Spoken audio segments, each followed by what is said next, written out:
Hello students, I am Renu Matthew, Assistant Professor, MC Department, ISMR Pune. Today, let us discuss software testing lifecycle and its phases. Let's first understand the term lifecycle before getting into all the details. A lifecycle is a sequence of changes an entity goes through from one form to another. When we talk about the software testing lifecycle, the software is the entity that changes. The software testing lifecycle is a process of executing different activities during testing. These activities include checking the developed software to see if it meets specific requirements. Validation and verification of a product are also important processes of the STLC, that is, software testing lifecycle. The main goal of conducting STLC is to maintain product quality. Contrary to the popular belief, software testing is not just a single or isolated activity, that is testing. It consists of a series of activities carried out methodologically to help certify your software product. The phases of STLC are starting from requirement analysis, then test planning, test case development, test environment setup, test execution, and culminating with test closure. Now let's see each phase in detail. Requirement analysis. Software testers view, study, and analyze the available specifications and requirements from testing point of view. Testers study both functional and non-functional requirements. After that, they pick out testable requirements. Activities in this phase include brainstorming for requirement analysis and identifying and prioritizing test requirements. They also include selecting out requirements for both automation and manual testing. Test planning.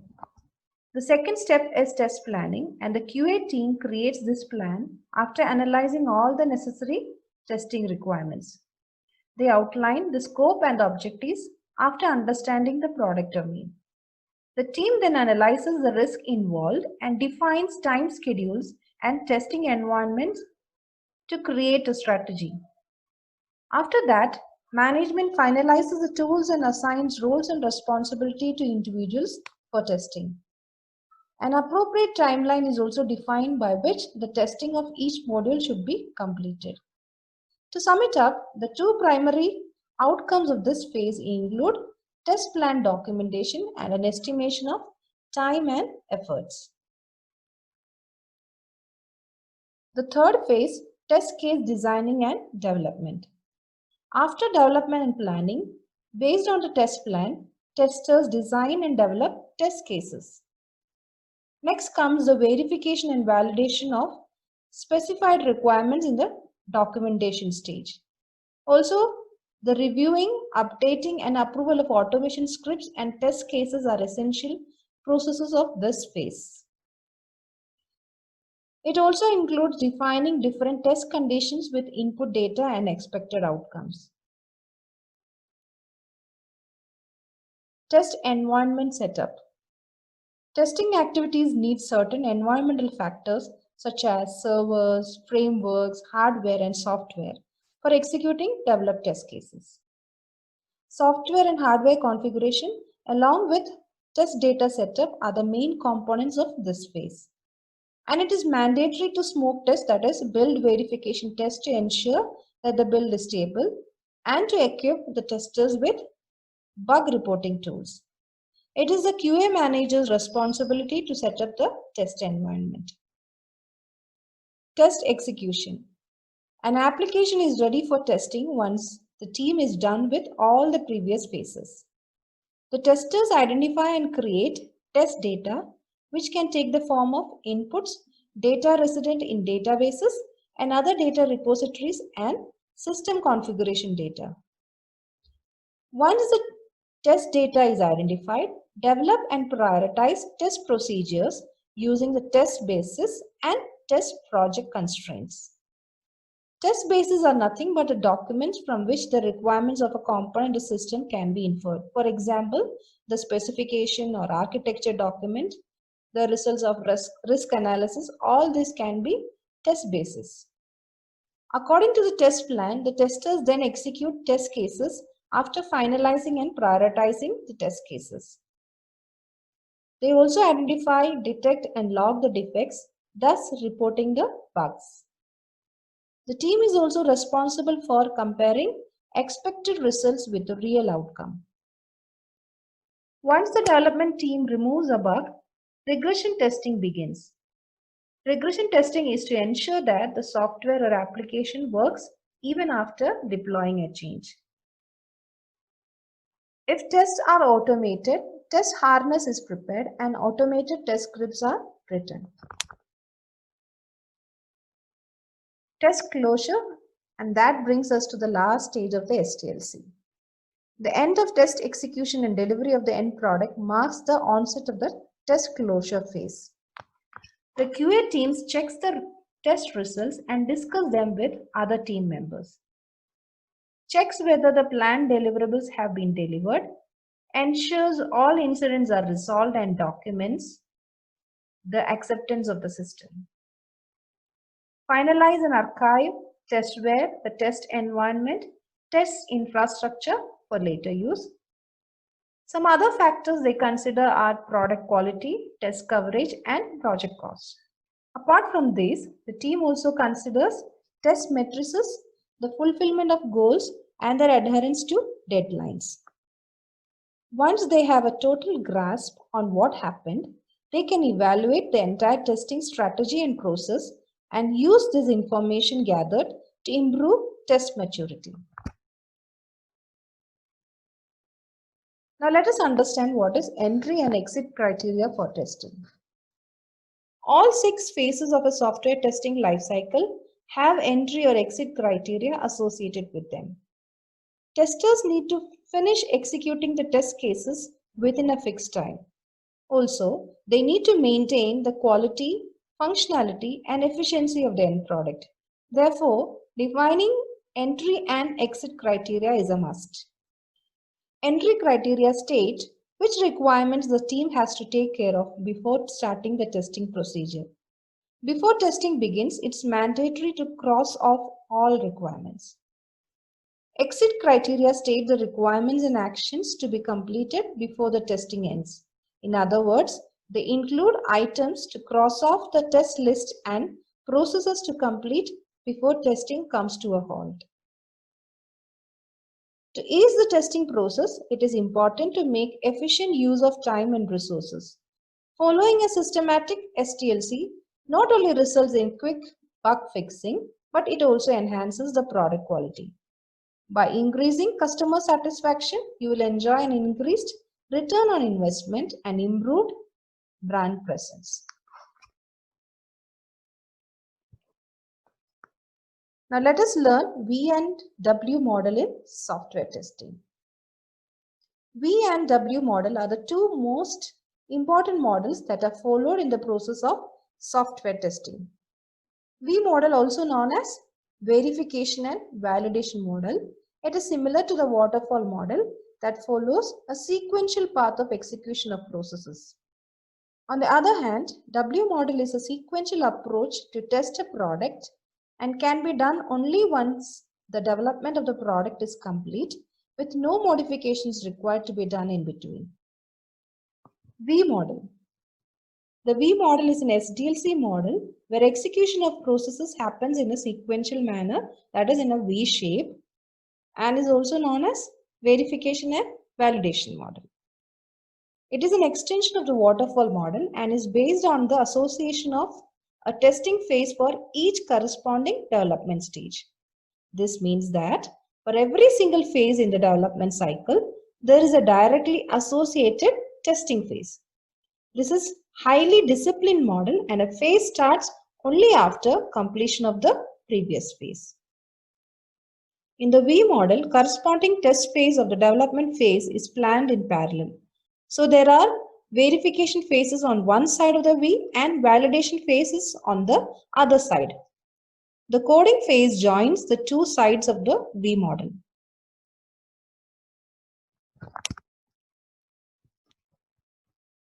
V model verification phases are business requirement analysis. This is the first phase in the development cycle where the product requirements are understood from the user's perspective.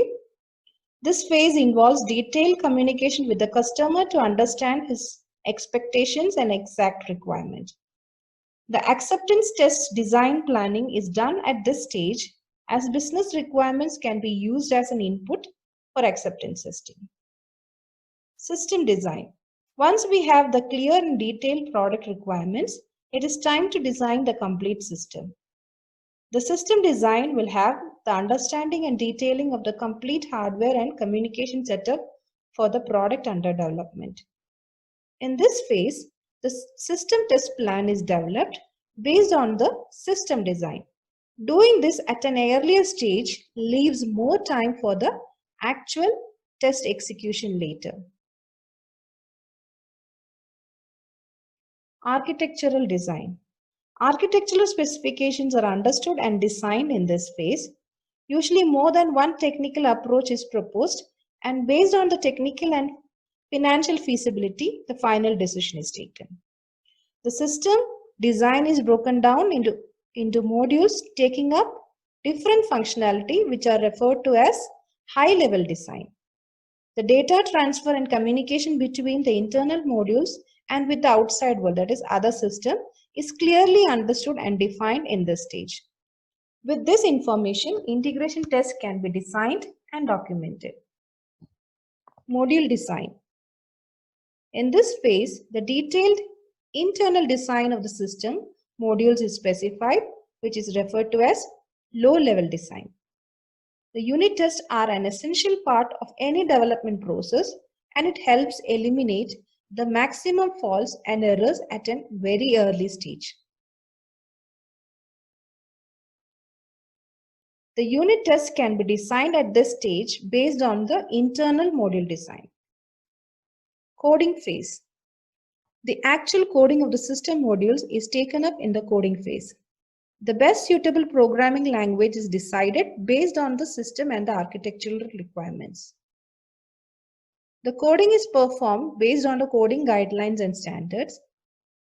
The code goes through numerous code reviews and is optimized for the best performance before the final build is checked into the repository. The validation phase of V model. Unit testing. Unit tests designed in the module design phase are executed on the code during this validation phase. Modules will be tested at code level and helps eliminate bugs at an early stage, though all defects cannot be uncovered by unit testing. Integration testing. Integration testing is associated with the architectural design phase. Integration tests are performed to test the coexistence and communication of the internal modules within the system. System testing. System testing is directly associated with the system design phase. System tests check the entire system functionality and the communication of the system under development with external systems. Most of the software and hardware compatibility issues can be uncovered during this system test execution. Acceptance testing.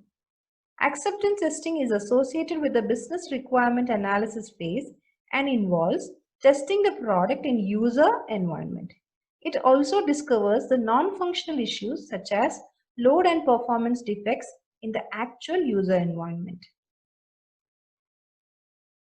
The most suitable scenarios for the use of V model are: the requirements are well defined, clearly documented and fixed, the product definition is stable, and technology is not dynamic and is well understood by the project team, and there is no ambiguity or undefined requirements, and the project is short.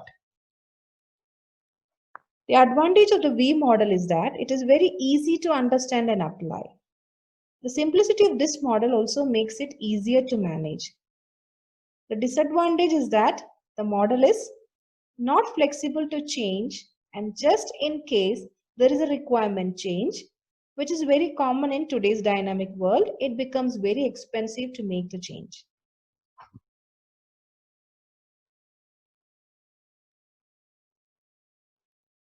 W model.